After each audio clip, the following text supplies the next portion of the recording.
Happy holidays to Bill Landis. It was offensive line day at the Woody Hayes Athletic Center. He is Bill. That is Jeremy Birmingham. I am Austin Ward.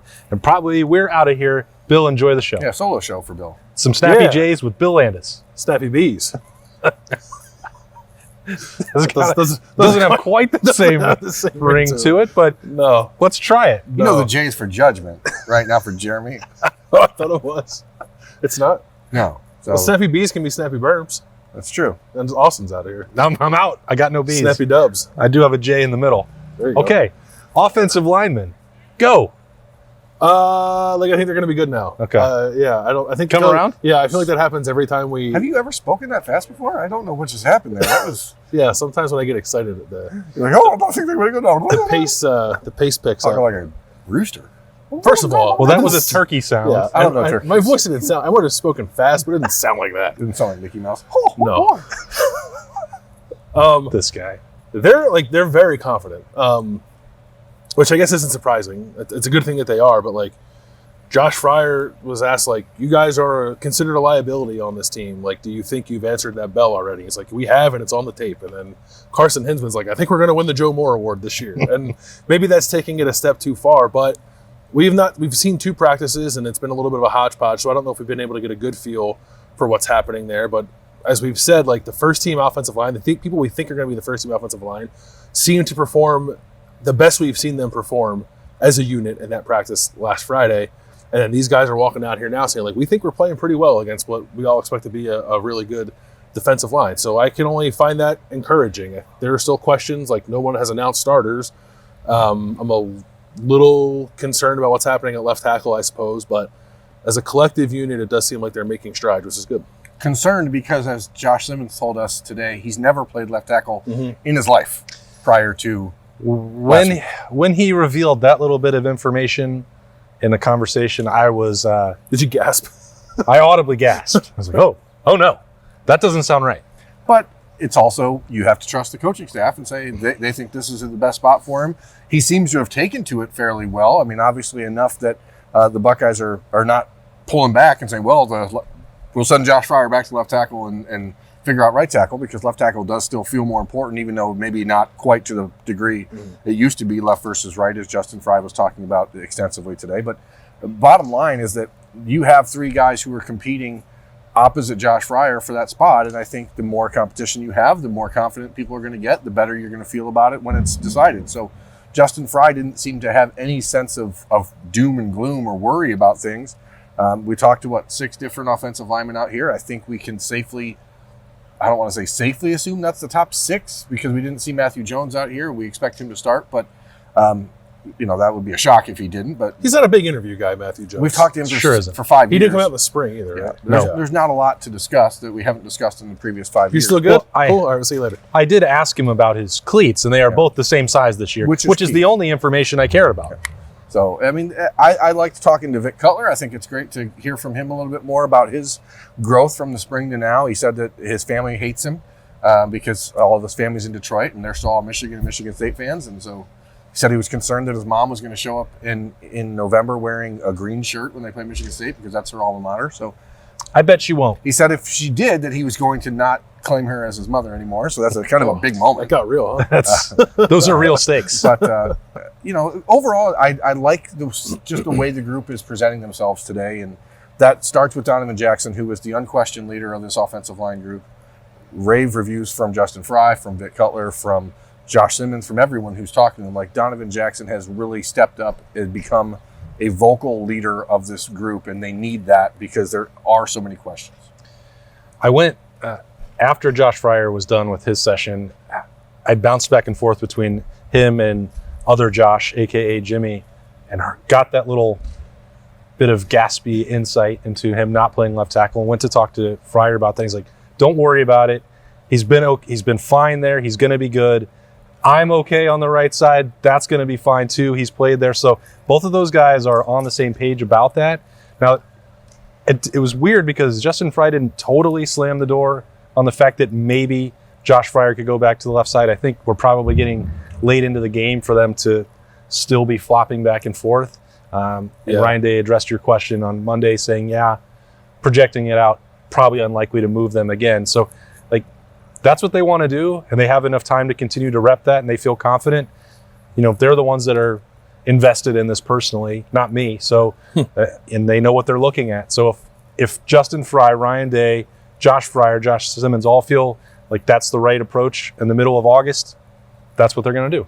Yeah. So Justin Frye was asked about the flip-flopping of the tackles. He's like, well, it depends on what day you're out here. You can see him on either side. And I was like, let me go talk to Josh Fryer. Josh, at any point in the last few practices, have you been on the left side? He said no. Yeah. So I don't think they're going to move them, and Ryan Day said as much.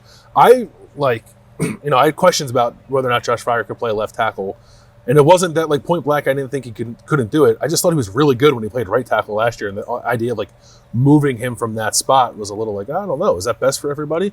I love the idea of him playing right tackle now, and I think Josh Simmons has a better athletic profile than Josh Fryer, who's a really good athlete.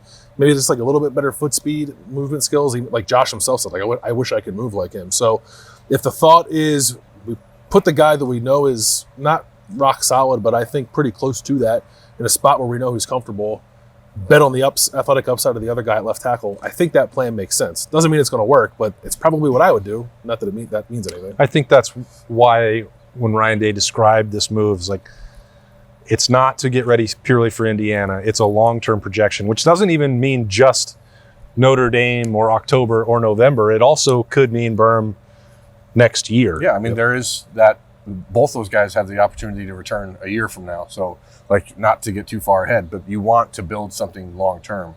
And, I thought, pivoting away from that, one of the things I thought was more interesting today is that Justin Frye seemed to indicate pretty strongly that in the event a guard got hurt, they're likely to pick the next guard from maybe one of those tackles as opposed to running somebody else in there. I mean, Enoch Vamahi, we think, is probably offensive lineman number 6 right now. But I think that if there's a long-term problem, I think you could see Luke Montgomery kick back inside or Tegra Shabola go back inside. So, Josh too, and Josh or Josh Fryer could go back inside, depending on how the other guys have developed or where they feel more comfortable. So, there's a little bit more flexibility with this offensive line than I thought a week ago, and hearing that from Justin Frye today sort of validated that for me. Carson Hinsman talks like a starting center. He does. Carries himself like one. I like him a lot. Do you think, I'm going to jump in, do you think the Vic Cutler conversation that has been prompted and promoted by Ryan Day in the last week is designed to spur this is me Carson lighting a lighter. Yeah, make sure there's Pretend Carson Hinsman's right here. Make sure there's no complacency That's there. warm. Yeah, I do. Not to say that Vic's not acquitted himself nicely, but yeah, no, I think, but it's great to hear because I think they need that depth there, and I believe that's real. He looks physically a little better than I thought he looked in the spring. Seems more confident, so that's all great. But I think Carson Hinsman is going to be their starting center and is carrying himself as such. He's talking about all the different physical, technical things he's had to work on, playing through his legs, making sure his offhand is on point every time he's snapping the ball. Seems to have a pretty solid mental understanding of what they're trying to do offensively. Of course, he can keep growing in that, but I think he knows and / respects how important just thinking about football was for Luke Whippler's success, and he wants to try to match that. And maybe he won't quite get there. I don't know. Obviously, it's a cerebral position, but I think he's a pretty sharp kid in addition to making physical gains. So I'm going to make a bold prediction. If you get 2 years out of Carson Hinsman as a starting center at Ohio State, he's going to be drafted higher than Luke Whippler was. How about that? So yeah, without question. Yeah, so I'm saying he's more athletic, probably bigger, obviously more athletic. That approach is going to carry him a long way. But I think it is important that there's that competition element still in it. I'm not, we talked to Vic Cutler, but we didn't talk to Jacob James. Whatever, he may be struggling to get back to full strength after the offseason shoulder injury. So whatever's there, I think it's important for these guys to make sure Carson Hinsman knows, yes, this is probably your job, but no, you can't be comfortable because comfort is the enemy of progress when it comes to offensive line play. I think that's probably happening at the tackle spots too. Yeah. I don't think you can build a successful offense if your center isn't one of or the smartest person on your team. And that doesn't – sometimes it's book smart. You think about, someone like Billy Price or Pat Elflein, Luke Whippler as well, or Corey Lindsley. They also have to have some of the most sharpest football IQ and the ability to diagnose everything, understand where everyone on offense is going and where all 11 people are on defense to identify what's going on, make those calls, help the quarterback identify pre-snap. You can tell that Carson Hinsman is trying to take that challenge, not pretending like he knows it all right now. That coming from the stories that he told about the high school offense that he played in and 12 pass blocking reps over the course of a year on the way to a state championship and playing out of a triple option, a lot of this stuff is going to be new for him. So to also pretend we think he's probably leading and going to be the starting center for Ohio State doesn't mean that he's going to roll out against Indiana and play perfectly. Probably will not.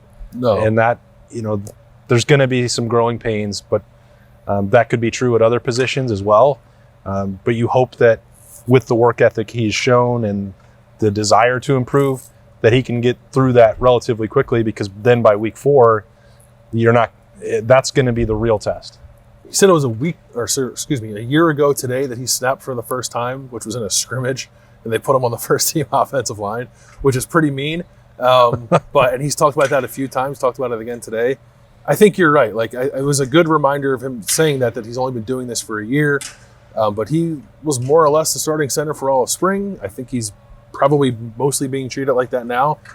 He might not be rocking by the game against Indiana, but I would stake a whole lot of beans on him being pretty good by the end of the year. And Indiana knows that he's a guy that's going out there first time as a center. Yeah. They're going to throw a lot of creative stuff at him. And that's where it's important that you have the veterans like Matthew Jones and Donovan Jackson side by side saying, hey, we've got this, pointing things out and making sure that the 3 new pieces on this line are not overwhelmed, which is what Indiana's going to try to do. I think that's why that matchup is so fascinating. I mean, across the board, 1 through 85, there's no comparison between those rosters, but they have to go for broke. They've had 9 months to prepare, and they can install whatever exotic blitz they want. And they've been able to rep it hundreds of times, I bet, in that camp. And you have to, if you're Indiana, you have to try and attack 3 new starters and a first-time starting quarterback. So that, I think, is going to be really fascinating, and why I think the first half has the potential to be ugly as we start to get to the midway point of August and to look at that opener. Can I make a bold P? Yeah, absolutely. Trevion Henderson's going to rush for 200 yards against Indiana. And none of that will matter. It's like, okay, I'm just going to run it down your throat. No, you're right. But you're right. They stressed out a more veteran. Was it more veteran in 2020? I guess not. But they forced Justin Fields into some mistakes. They confused the hell out of Ohio State in that game, and they're going to try to do the same in the opener. And that was an Ohio State team that went to the national championship game. Yeah. But what you're right, though, is what they did was they were the first team that year to confuse Justin Fields by throwing a lot of different looks. And that offensive line was relatively new, and the quarterback wasn't new. So, try to do the math there. We're not good at math, but they're certainly going to try to get creative and funky. And when I think Tom Allen, I think funky. If you break down Tom Allen into 3 categories, funky is the first, for sure. Absolutely. That's their motto, isn't it? FIO? Yeah, FIO. Funky everyone. That's right, isn't it, America? Funky each other. We're spitballing here. Anything else? Funk each other? Yeah. Oh boy. Is there anything else today that Justin Frye said that caught you off guard, Bill, or that you were wanting to get answered because you're the offensive line guru? No, I mean, he doesn't you try to get him to talk specifically about things, and then he sort of always pulls it back to a broader view. So he did that a lot. I was hoping maybe to get a little more clarity on depth chart stuff, but I also feel like probably all 3 of us feel like we have a pretty firm grasp on that already anay. So I'm just curious where the George Fitzpatricks fit into this, where Zen Mahalski fits in. To Justin Frye's credit, he brought up those guys today without being prompted, so he knows that he's got to talk about his whole group. Where Ryan Day on Monday can avoid some guys because he's only seeing the narrowed in view, but. It is interesting just long-term how those guys fit, and they are the true tackles on this roster. If you look at the bodies, they are the true tackles, and neither one of them are playing. So is that because Justin Frye wants to have guys that can play all 5 positions out there because they are more athletic or whatever? I don't know. George Fitzpatrick played lacrosse in high school. He's a pretty athletic kid, so you'd think he should be able to handle it. He doesn't look like he's been able to put on weight the same way some of these other guys have. So I don't know. I'm just trying to figure out where those guys fit. That's what you're going to figure out when you write about the depth chart this week. You're going to have that nailed down by tomorrow, I assume, right? I got it down. Maybe I know the whole thing. So look for Even the that. starting quarterback. Even the starting quarterback, he's got it. Give him a hint. No, don't do that. Philadelphia Catholic League. All right. The defensive depth chart is already up at ohiostate.rivals.com. I have So one more look thing for to that. say. Oh, I'm sorry. Joe Royer was back practicing today. So that's one, as you start to flush your depth chart out for the Indiana game, he's at least back to work. okay. So that's just Tyleek Williams is still in a knee brace. He was on the exercise bike when practice concluded. That's the only ones I saw. I didn't see Mayan, but I also wasn't looking. Okay. Well, that's it. We can close it there on a snappy B and a snappy J. And a Woody Wednesday, Snappy J, Snappy B. Well, today is Tuesday. Dang, man. Today is actually I Tuesday. quit. Yeah. So thanks for joining us on a Tuesday. Tuesday. at The Woody Hayes Athletic Center. Is it really only Tuesday? Yeah, really. Believe it or not, training camp is a grind, isn't it? Yeesh. That's Bill. My B. I am Austin. These have been Snap Judgments on the podcast. Talk to you later. Has it been Tuesday the whole day?